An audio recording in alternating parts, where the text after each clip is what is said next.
আমার জীবনে এমন ঘটনাও ঘটেছে, এটা এখন গল্পটা মনে পড়ে গেল তাই বলছি, যে 1,20,000 টাকা ঋণ আছে আমার, শোধ করার কোনো অপশন নাই আমার কাছে। আমার চোখে ধরা পড়ছে না যে 1,20,000 টাকা আমি কেমনে দিব। কি হলো, হঠাৎ করে আমরা একটা সার্কুলার দেখলাম যে সারা বাংলাদেশে ইসলামিক ট্যালেন্ট খোঁজা হচ্ছে। 2000 এটা মনে হয় 17 কি 18 সালের কথা, হ্যাঁ 18 না, আচ্ছা 18। তো হ্যাঁ, আলোকিত জ্ঞান। তো এখন আমার ওয়াইফ বলছেন যে আপনি এটাতে অ্যাপ্লাই করেন। তো আমি অ্যাপ্লাই করবো, এটা তো আলেম ওলামাদের প্ল্যাটফর্ম, আমি এখানে জেনারেল থেকে আসা মানুষ কেমন করে কি। তো সে বলছেন না, আপনি পারবেন ইনশাল্লাহ, আপনি পড়াশোনা করেন ইনশাল্লাহ পারবেন। তো আমি দেখছি আগে প্রাইস কি আছে, কষ্ট তো করবো, আগে দেখি পুরস্কারটা কি। তো পুরস্কারটা দেখছি যে একটা ওমরা করাবে। ওমরা করা তো যে কারোর জন্য একটা মানে স্বপ্নের ব্যাপার না, ওমরা করা তো সবাই আমরা খুব পছন্দ করি। আল্লাহ পাক আমাদেরকে বেশি বেশি ওমরা করার তৌফিক দেখ। আর লেখা আছে যে ফার্স্ট প্রাইজ 3 লাখ টাকা, second prize 2 lakh, third prize হচ্ছে 1 লাখ টাকা। টানা 4 থেকে 5 মাস, দৈনিক 10 থেকে 12 ঘন্টা, নাওয়া খাওয়া সব ওখানেই। আর যতটা সহজ মনে করছেন আসলে কিন্তু প্রতিযোগিতা অত সহজ নয়। আসলে যে কোনো জায়গা থেকে প্রশ্ন আসতে পারে, আকিদা, সিরাত, ইতিহাস, এটা ওইটা অনেক টপিক, প্রায় 36টা বিভাগ আছে। তো আলহামদুলিল্লাহ কীভাবে জানি আস্তে আস্তে উঠতে পারলাম। গিয়ে দেখলাম যে হ্যাঁ, টিভি রাউন্ডে চলে গেছে। আমি তেমন কিছুই করি নাই, আমি শুধু পরিশ্রম করেছি, আল্লাহর কাছে বেশি থেকে বেশি দোয়া করেছি যে আল্লাহ আমার ঋণ আছে, ঋণ শোধ করতে হবে একটা।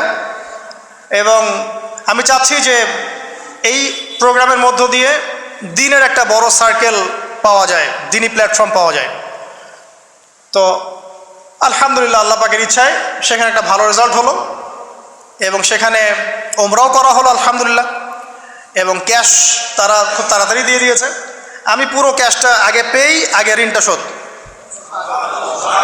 এখন এই সময় কিন্তু আমি দোয়াটা করেছি, আল্লাহুম্মা কফিনি বিহালালিকা আন হারামিক ওয়া আগনিনি বিফদলিকা আম্মান সিওয়াক। দেখেন, আমি কিন্তু জানতামও না এমন কোনো প্রতিযোগিতা হবে, আমি সেখানে পার্টিসিপেট করব, ওই ওসিলায় ওমরা করব, ওই ওসিলায় আবার ঋণও শোধ হবে, আমার কিন্তু মাথায় ছিল না।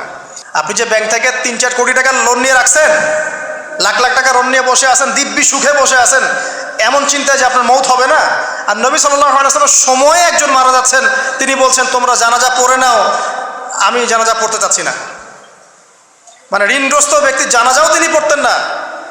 তারপরে একজন এসে বললেন, ইয়া রাসূলুল্লাহ, আমি তার ঋণ শোধ করে দিব, তার যা ঋণ আছে আমি শোধ করে দিব। তখন নবী এসে জানাজা পড়লেন সাল্লাল্লাহু আলাইহি ওয়াসাল্লাম। তো আপনার এই কোটি কোটি টাকা ঋণ শোধ করার লোক তো রেডি আছে নাকি? আছে না? সমস্যা নেই, আপনার জানাজা পড়া হবে, কারণ হুজুরকে আপনি 5,000 টাকা দিবেন, হুজুর জানাজা পড়াই দিবে, কোনো সমস্যা নেই। তারপরে আপনার মিলাদও হবে, আপনার একটা বড়সড় দোয়াও হবে ইনশাআল্লাহ। কিন্তু আল্লাহ পাক বলেছেন যে শহীদ, আল্লাহর পথে যুদ্ধ করে শহীদ হয়েছে, এই ব্যক্তির আত্মাও ঝুলে থাকে যতক্ষণ পর্যন্ত না তার ঋণটা শোধ করা হয়। এবার বলেন আমি কি বুঝাবো আপনাকে, আর কিছু বলতে হবে?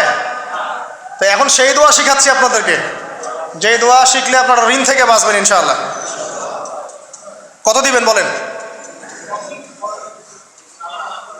আচ্ছা, হ্যাঁ এই তো, শুকরিয়া। দোয়া করবেন যেন আল্লাহ পাকের দিনটাকে আল্লাহর জমিনে প্রতিষ্ঠা করতে পারি।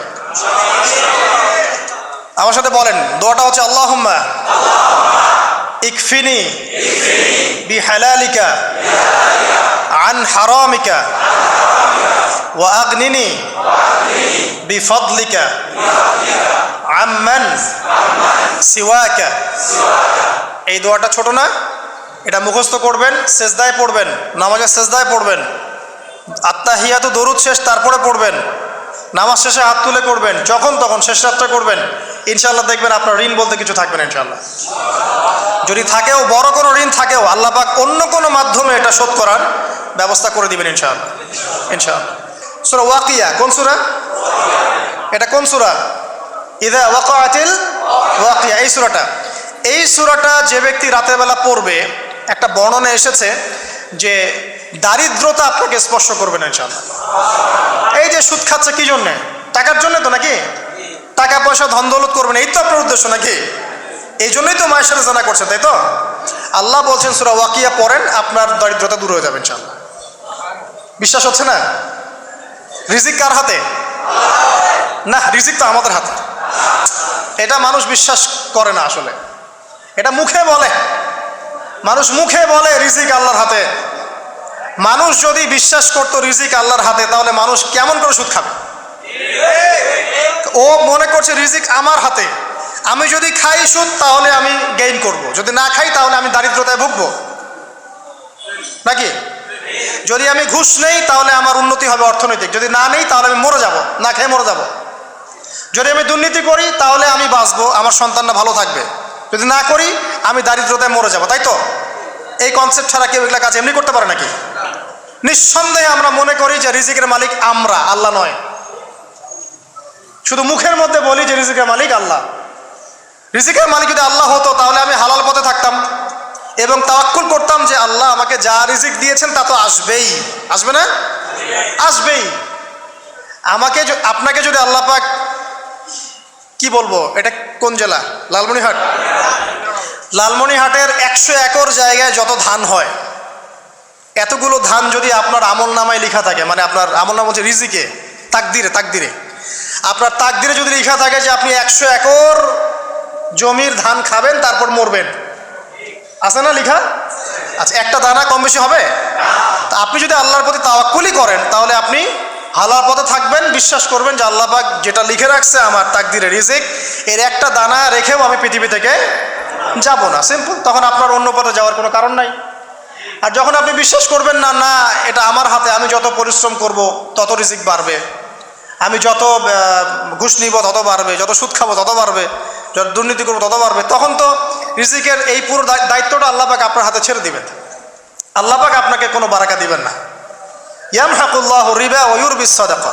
সদকা করলে সম্পদ বৃদ্ধি পায়, আর রিবার মধ্য দিয়ে সম্পদ ধ্বংস হয়ে যায়, একদম মাটিতে মিশে যাবে। কিভাবে ধ্বংস হয় সেটা এখন আলোচনা করার সুযোগ নাই, সময় নাই। আমি ইনশাল্লাহ আরেকদিন শুধু রিবা নিয়ে আলাদা আলোচনা করবো ইনশাল্লাহ। এটা সমাজের নিচু লেভেল থেকে উঁচু পর্যন্ত দরিদ্র মানুষদেরকে আরো দরিদ্র করবে আর ধনীদেরকে আরো ধনী করবে। সম্পদ এক শ্রেণীর মানুষের হাতে গিয়ে জমা হয়ে যাবে, সবার হাতে সম্পদ এভাবে সার্কুলেট করতে থাকবে না। আর যখন আপনি জাকাত ভিত্তিক অর্থনীতি চালু করবেন, সদকা করবেন, হালালে থাকবেন, ব্যবসা করবেন, তখন সম্পদ এক হাত থেকে আরেক হাতে ঘুরতে থাকবে। এটা এমনি বুঝবেন না, ইনশাআল্লাহ আরেকদিন বুঝাবো। আসেন, যে দারিদ্রতা দূর করতে চান, সচ্ছলতা চান, কয়েকটা কাজ করেন। এই যে বললাম, 1 নাম্বার সূরাতুল ওয়াকিয়া তেলাওয়াত করেন, 5 ওয়াক্ত নামাজ জামাতে পড়েন, ডেইলি কিছু সময়ের জন্য কোরআন তেলাওয়াত করেন, আর আল্লাহর কাছে রিজিক চান, জিকির বেশি বাড়ায় দেন। পারবেন না ইনশাআল্লাহ? আর একটা দোয়া শিখাই দেই ইনশাআল্লাহ। এই দোয়া করলে রিজিক তো বাড়বেই ইনশাআল্লাহ, আপনার যত ঋণ আছে ইনশাআল্লাহ আল্লাহ পাক শোধ করে দিবে। বিশ্বাস করলেন না? এই দোয়া শিখাই দিচ্ছি, এজন্য আমাকে হাদিয়া দেওয়া দরকার, স্পেশালি আমাকে এখন হাদিয়া দেওয়া দরকার।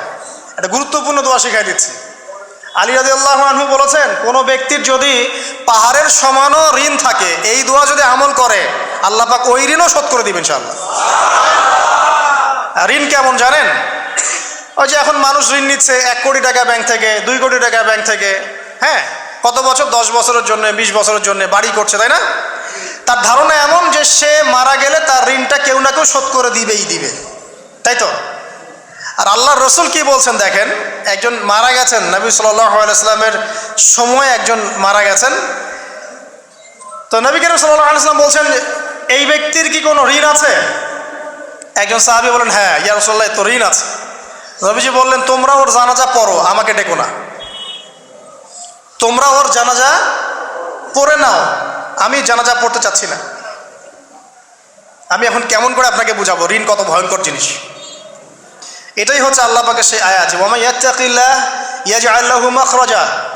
আল্লাহ পাককে যে ভয় করবে আল্লাহ পাক তার জন্য রাস্তা খুলে দিবেন ইনশাআল্লাহ।